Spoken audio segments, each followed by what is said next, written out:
श्री शिवाय नमस्तुभ्यम। हर हर महादेव। आप सभी का हमारे YouTube चैनल पे एक बार फिर से तहे दिल से स्वागत है। महिलाएं नागा साधु पीरियड में कैसे करती हैं महाकुंभ में स्नान, चलिए जानते हैं इसके नियम। अक्सर लोगों के मन में एक जिज्ञासा अक्सर सामने आती है कि जब महिलाएं नागा साधु पीरियड में होती है तो वो महाकुंभ में स्नान कैसे करती हैं और उसके लिए क्या नियम होते हैं। आइए जानते हैं महिलाएं नागा साधुओं के पीरियड के दौरान महाकुंभ में स्नान करने के नियम। महिलाएं नागा साधु का जीवन साधना, तपस्या और भक्ति से भरा होता है। महाकुंभ जैसे धार्मिक स्थानों पर इनकी उपस्थिति एक प्रमुख आकर्षण का कारण बनती है। महिलाएं नागा साधुओं के जीवन में कई सख्त नियम और परंपराएं शामिल है। अक्सर पीरियड मासिक धर्म के दौरान उनके जीवन के यह नियम इस बात को सुनिश्चित करती है कि उनकी साधना और तपस्या में कोई बाधा न आए।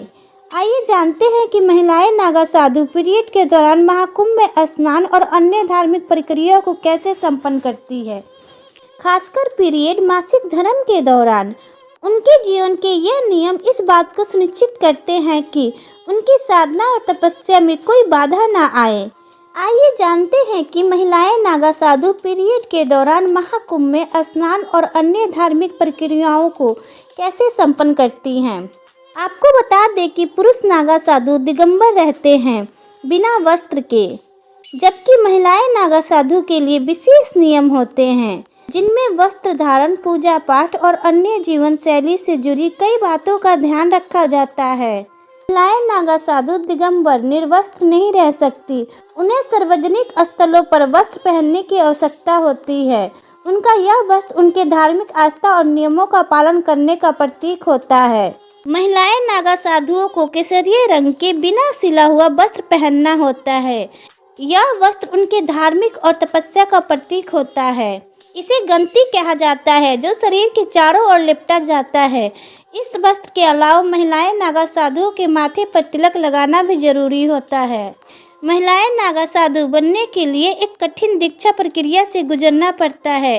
इस प्रक्रिया में महिलाओं को 6 से 12 साल तक ब्रह्मचर्य का पालन करना होता है। यह प्रक्रिया यह सुनिश्चित करती है कि महिलाएं ने शारीरिक मोह माया को त्याग दिया है और वो पूरी तरह से भगवान के प्रति समर्पित हो चुकी है।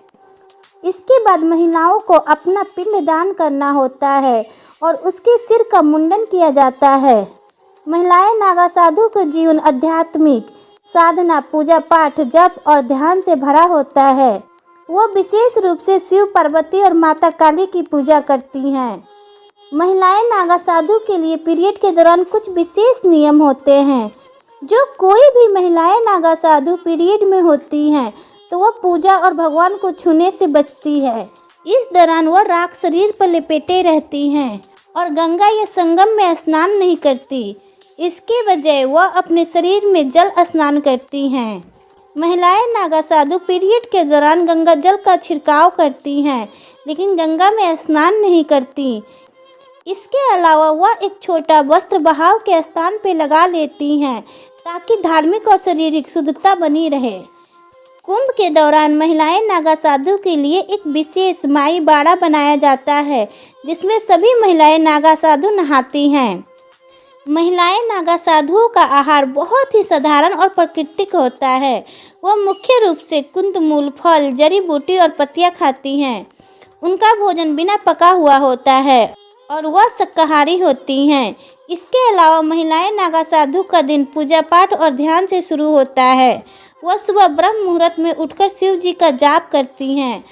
तो दोस्तों, ऐसा है महिलाएं नागा साधुओं का जीवन। तो दोस्तों, अगर आपको ये जानकारी अच्छी लगी तो प्लीज़ कमेंट करके ज़रूर बताइए और इस सनातनी चैनल को सब्सक्राइब करें।